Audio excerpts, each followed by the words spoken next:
show up and make a statement. Everything I do so instinctive and so passionate. Every word I move so descriptive like an adjective. I got a vendetta against people who patented being negative when you should be getting after it. I got facts over tracks, this and that, spitting slow, spitting fast, I could roast, I could gas. आगे से भी जैसे तुम अस्सलामुअलैकुम, कैसी है मेरी प्यारी YouTube family. Welcome back to Irma P channel. और सुनाएं कैसे हैं सब। अल्हम्दुलिल्लाह आपकी दुआ से मैं भी ठीक ठाक और खुशबाश आपके सामने हूँ। तो जी बच्चे अभी खाना खा के किचन में से चले गए हैं, तो मुझे करना है आज किचन साफ़, तो इसलिए मैं आ गई हूँ वापस किचन में। तो किचन की भी करते हैं सफाई और किचन को करते हैं टिशन टैट सुबह के लिए वापस। उससे पहले अगर आपने मेरे चैनल को अभी तक सब्सक्राइब नहीं किया तो काइंडली जल्दी से जाएं, इरमा पी चैनल को सब्सक्राइब करें, लाइक करें, शेयर करें, बेल आइकन को प्रेस करना बिल्कुल ना भूलिएगा ताकि आने वाली हर नई वीडियो का नोटिफिकेशन आपको बर वक्त मिलता रहे। तो आज जो आपके साथ टॉपिक भी शेयर करूँगी वो शेयर करूँगी कि बच्चों को मुस्लिम बच्चों को जो स्कूल नर्सरी में जाते हैं मुश्किल पेश आती हैं, मम्स को जो आती हैं, वो उस टॉपिक पे आज हम लोग आगे चल के बात करेंगे। तो how to grow your kids in here even if they born here और यू बोर्न हेयर, और अगर आप इंडिया पाकिस्तान से आए हैं तो भी, तो वो टॉपिक भी साथ साथ में चलेगा। और मीठे में कुछ बनाएंगे वो भी आपके साथ चलेगा, क्योंकि मीठे में अब आज हमने कुछ बनाया नहीं, हमने सोचा था गर्मा गर्म उसी वक्त बनाएंगे। तो चलें सबसे पहले तो किचन को करते हैं सुपर मम बन के साफ, उठाते हैं अपनी चीज़ें और लेके चलते हैं इनको वापस इनकी जगह पे। मियाँ सुबह के कहाँ पे घूम रहे हैं, इनको भी फ्रिज में रखते हैं। ये सारे फटाफट से मैं ना प्लेट उठा लूँगी टेबल से, पहले सारा कुछ एक प्लेट में कर लूँगी ना ताकि फिर ये बिन में जाए और बाकी सारी चीज़ें जो हैं वो फिर धोई जाए, क्योंकि ये सारा कुछ अब धोया जाएगा। मैं सारा कुछ डिश वॉशर में डाल के रख दूँगी और फिर ये खुद ही होता रहेगा। और पतीला जो है वो मैं धो दूँगी। इस तरह से करके हमने फटाफट से किचन की करनी है सफाई और बनाना है मीठे में कुछ और करना है आपसे प्यारी प्यारी सी बातें।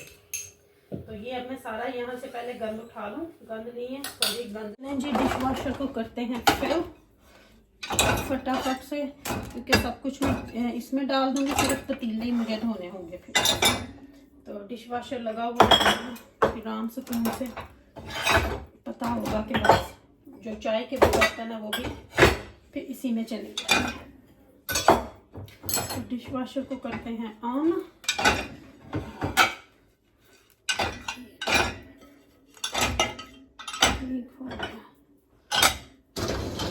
ऊपर वाले में भी जो चीज़ें ऊपर नहीं है वो भी रख के गिलास वगैरह सारा कुछ फिल कर देते हैं। ये तो वॉश चम्मच इधर इधर इधर इधर इधर इधर इधर। तो ये देखेंगे ये हो गया फिलहाल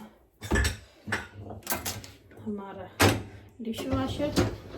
तो अभी मुझे जो हाथ से धोने हैं ना बर्तन वो मैं धो लूँ, जिसमें है ये एक पतीला। ये देखें इसका भी ढक्कन मैं इसी के अंदर रख दूँगी, क्योंकि ढक्कन यहाँ पे रखा जा सकता है, ठीक है। बाकी मैं हाथ से धो दूँगी। क्लीन करने के बाद अपने टॉपिक पे आते हैं। तो मैं ये सर्फेसेस क्लीन करने के लिए यूज़ करती हूँ, इसकी खुशबू बहुत अच्छी है, बहुत अच्छी है। थोड़ा थोड़ा सा कर लें और इतनी अच्छी इसकी खुशबू है ना, टेबल पे भी बहुत अच्छी इसकी खुशबू आती है। पूरे घर में से इतनी अच्छी खुशबू आने लग जाती है ना कि जैसे आप किसी स्पा पे बैठे हुए हो, बहुत नाइस सी खुशबू आती है। बस ये देखें किचन माशाल्लाह से क्लीन हो गया मेरा। अगर आप ना करो तो फिर आपको नींद कैसे आएगी। मैनू तो नहीं आती जी रात को फिर नींद। हम लोग हमेशा जो है वो अपना किचन साफ करके ही सोते हैं, क्योंकि बगैर साफ किए हमें नींद ही नहीं आती। तो चलिए अब मैं ये सारा उस साइड से कर लूँ और फिर आपको दिखाती हूँ नीट एंड क्लीन किचन और अपने टॉपिक पे बात करते हैं। ये आ गई है जी हमारे टेबल की। तो टेबल को भी मैंने इसी तरह से साफ कर देना, स्प्रे किया हुआ। ऊपर प्लास्टिक है तो बस इसको अच्छे से नीचे फ्लोर पे ग्लू लगाएंगे और फिर बनाएंगे अपना मीठा किचन साफ करके। ये देखें बस ये हो गया साफ सुथरा टेबल भी हमारा। इधर हो गया, इसको इस साइड पे वापस खींच लेंगे हम। ये ले, हर चीज़ नीट एंड क्लीन हो गई है। किचन सारा साफ, इस साइड से भी देख लें, हर चीज़ साफ कर दी है, फ्लोर भी हो गया। अब चलती हूँ, मीठा बनाते हैं और बात करते हैं टॉपिक पे। किचन साफ करके ये इंसेंस लगाने की आदत है, मैं वो कैंडल भी लगा देती हूँ, और पर मुझे इनकी खुशबू बहुत अच्छी लगती है। तो ये मैं ज़रूरी किचन साफ़ कर देना हम, उसके बाद हमने ये ज़रूरी हम लोगों ने लगाना होता है।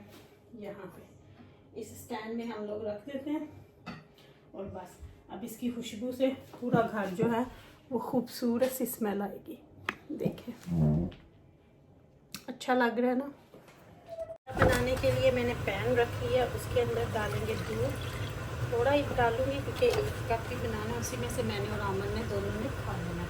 अब दूध को हम बॉईल करेंगे अच्छे तरीके से, जब तक दूध में बॉईल नहीं आ जाता इसके अंदर फिर हम डालेंगे शुगर और फेनिया। जी फेनिया जो मैं अभी बनाऊंगी दूध में डाल के। बात करते हैं आज अपने टॉपिक पे। जितनी देर में दूध हो रहा है बॉयल, मैं आप लोगों से करती हूँ बात। तो बात जी इस तरह से है कि यूके में हम लोग जो मुस्लिम या किसी भी कम्युनिटी से जो ताल्लुक़ रखते हैं ना, जब हमारे बच्चे नर्सरी या स्कूल में जाते हैं तो थोड़ी सी प्रॉब्लम उनको फेस करना पड़ती है, क्योंकि कुछ लोगों के ना, सबके कुछ लोगों के बच्चे घरों में बोल रहे होते हैं पंजाबी, उर्दू या कोई भी लैंग्वेज। तो फिर वो जब नर्सरी शुरू करते हैं तो उनको वो प्रॉब्लम आती है कि वो लैंग्वेज समझ नहीं पाते। तो वहाँ पे फिर उन बच्चों को स्कूल में मजाक बनाया जाता है उनका कि इनको समझ नहीं आ रही। फिर उन बच्चों का, फिर वो बच्चे जो होते हैं ना, वो कुछ बच्चे जो होते हैं वो एहसास कमतरी में, कॉम्प्लेक्स में चले जाते हैं। एहसास कमतरी उर्दू में, कॉम्प्लेक्स इंग्लिश में। तो वो उस वक़्त उन्हें अपनी माँ की या अपने घर से उन्हें बहुत सपोर्ट चाहिए होती है। तो माएँ जो होती हैं ना, वो उस वक़्त बहुत अच्छा, अगर तो वर्किंग मम है वो थकी हुई भी आती है, कुछ भी हो, मेरी आप सबको एडवाइस है अपने बच्चों को पूरा टाइम दो, बच्चों को इग्नोर ना करो।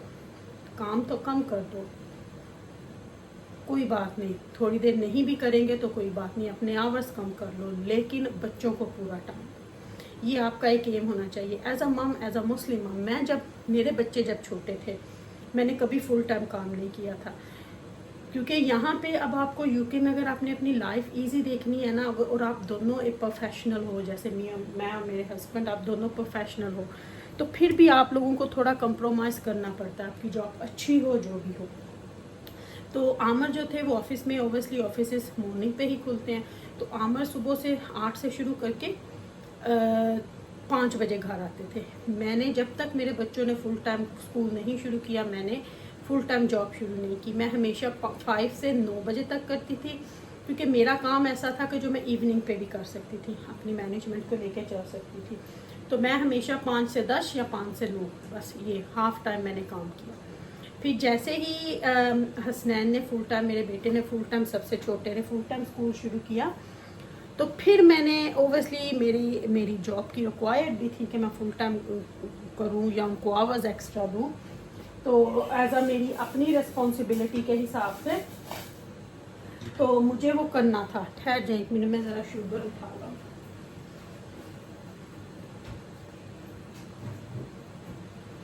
तो वो मुझे करना था, तो फिर लेकिन उससे पहले मैं बिल्कुल भी नहीं कर सकती थी। तो फिर मैंने, जब हसनैन ने फुल टाइम स्कूल शुरू किया रिसेप्शन में, फिर भी वो वाला साल मैंने फुल टाइम नहीं किया, क्योंकि मेरा बच्चा अभी छोटा था जब वो स्कूल गया, उसने वो चीज़ें सीखनी थी। मैंने पता क्या किया, मैंने स्कूल में वॉलंटरी काम शुरू कर दिया। मैं 2 दिन काम नहीं करती थी वीकडेज़ में, तो मैं वो स्कूल को देती थी।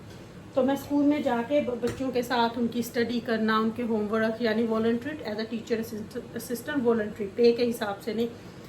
तो मेरे बच्चों को भी पता होता था, मेरे अपने बच्चों के स्कूल नहीं किया।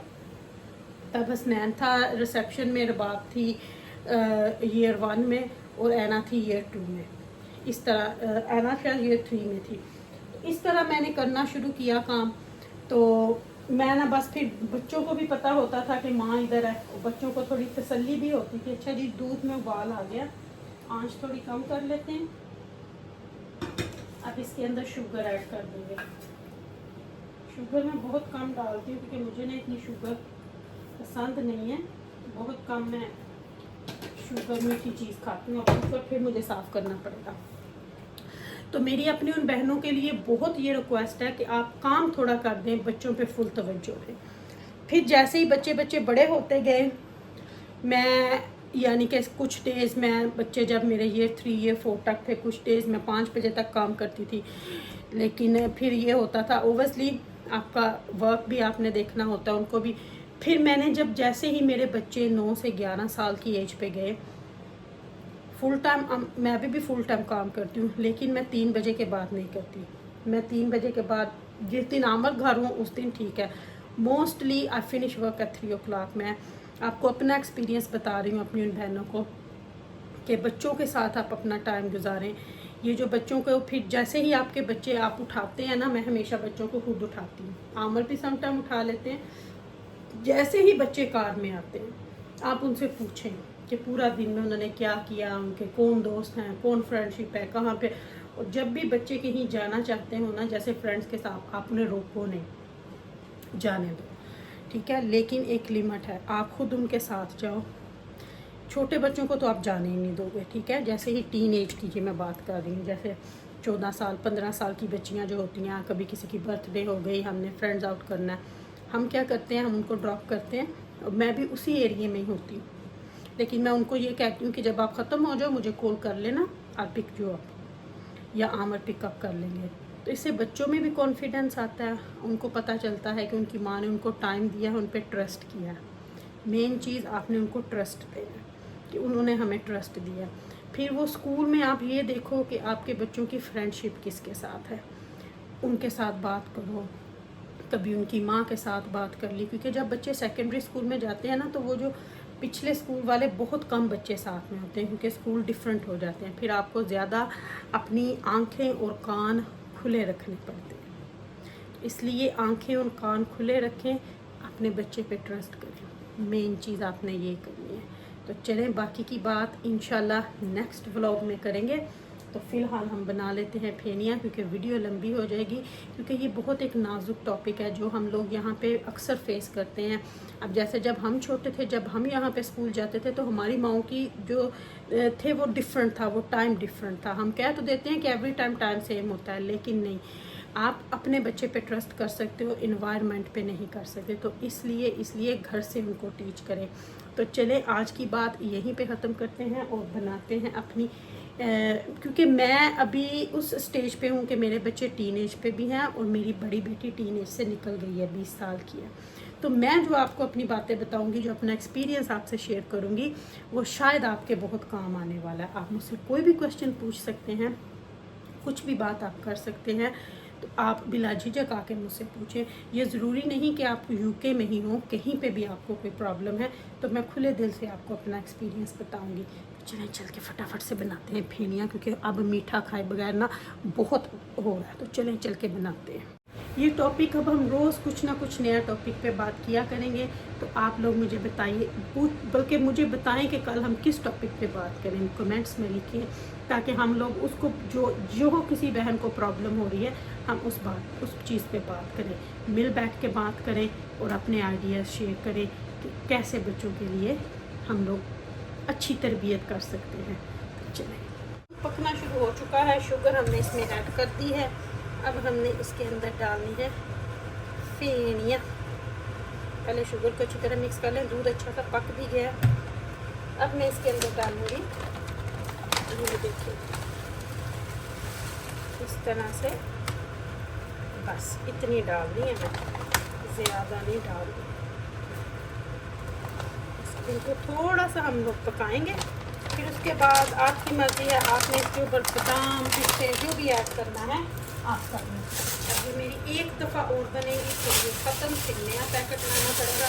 अब इनको थोड़ा सा मैं पकाऊंगी, फिर उसके बाद इनकी प्लेटिंग करते हैं और आपको दिखाते हैं। इसको निकाल लेते हैं, ये पक चुका है। इसमें अच्छे तरीके से इस बोल के अंदर, ये देखिए ये बन गया। अब इसकी थोड़ी सी गार्निश करेंगे और आपको फिर क्लोज करके दिखाते हैं।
ये देखें जी, हमारी फेनियाँ हो चुकी हैं रेडी।